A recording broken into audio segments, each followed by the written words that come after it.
Committee तय करेगी, लेकिन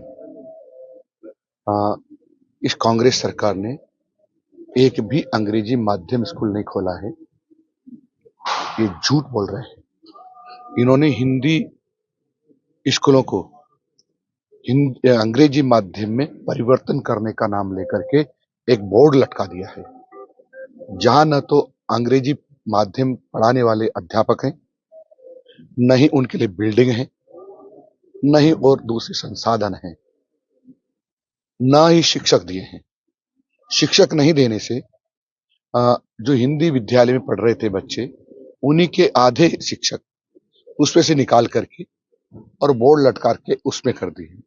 तो हिंदी वाले बच्चों को भी पढ़ाने वाले शिक्षक नहीं रहे, अंग्रेजी वाले बच्चों को भी पढ़ाने वाले शिक्षक नहीं रहे, और इसके कारण से राजस्थान के बच्चों का सबसे बड़ा नुकसान हुआ है। राजस्थान के बच्चों को अनपढ़ रखने का एक षड्यंत्र था ये, और ये कहूं तो अतिशक्ति नहीं होगी कि लाखों बच्चों को इन्होंने स्कूल से दूर कर दिया है। मैंने 3-4 स्कूल मेरे ध्यान में आते हैं।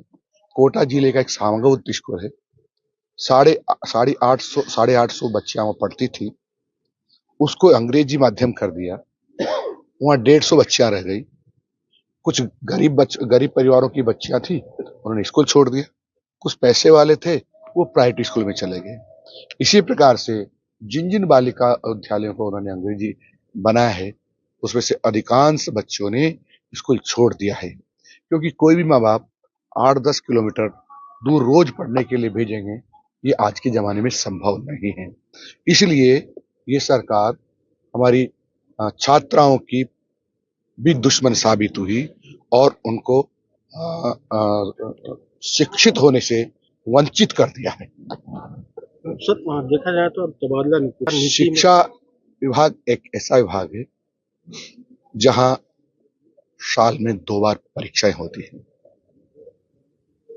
फिर कई सारे कार्यक्रम होते हैं, और अब की बार संयोग ऐसा रहा कि पहले विधानसभा चुनाव, फिर लोकसभा चुनाव, फिर उपचुनाव, और फिर अभी जो लोकल परीक्षा, उसके बाद फिर विधानसभा चलने वाली है, और उसके पैरेलली बोर्ड की परीक्षा होने वाली है। क्या ऐसे समय में ट्रांसफर करना चाहिए?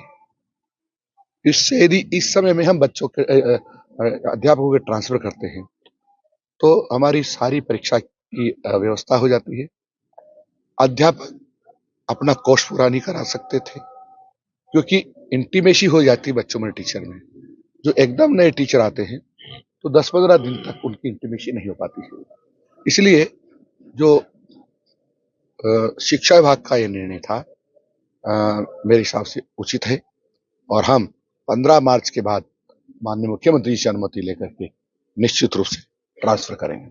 सर, पंचायती राज के मंत्रालय कर्मचारी डीपीसी की लंबे समय से मांग कर रहे हैं। दूसरे डिपार्टमेंटों में लगातार पदोन्नति हो रही है, लेकिन पंचायती राज विभाग के कर्मचारियों की संतुष्टि नहीं हो रही। इसको लेकर भी देखो, मैं तीसरी बार मंत्री हूं। जिस मंत्रालय में भी गया हूं, सबसे पहले मैंने एक ही बात कही है कि सबकी डीपीसी होना चाहिए, ऑल, और सब तैयारी कर रहे हैं। अभी शिक्षा विभाग में हमने लगभग सभी डीपीसी कर ली। जो कांग्रेस ने 5 सालों तक में एक भी डीपीसी नहीं की थी, उसको हमने इस साल तक की डीपीसी कर दी है। इसी प्रकार से हम पंचायत राज विभाग में भी हमारी डीपीसी की प्रक्रिया जारी है। सर, जैसा कि एसआई भर्ती परीक्षा का जो मामला था, एसओजी की रिपोर्ट आ चुकी है, उसमें धांधली के भी आरोप है, सब गड़बड़ी हुई है, लेकिन जो सरकार का निर्णय है, जो प्रशिक्षु थे उनको फील्ड में भेज दिया गया है। देखो, क्या है कि गड़बड़ियां हुई है, ये तो सर्वविदित है, लेकिन इसमें 2 विचार हैं। एक विचार ये कहता है कि जिन्होंने ईमानदारी से पढ़ाई करके ये मंजिल हासिल की है, उसका क्या होगा। दूसरा, रद्द नहीं करते तो जिन्होंने बेईमानी से की है, उसका क्या होगा। इसलिए इस पर एक्सपर्ट कमेटी बैठी हुई है, सब फिर वो मंत्रिमंडल में आएगी और मंत्रिमंडल उचित निर्णय करेगा।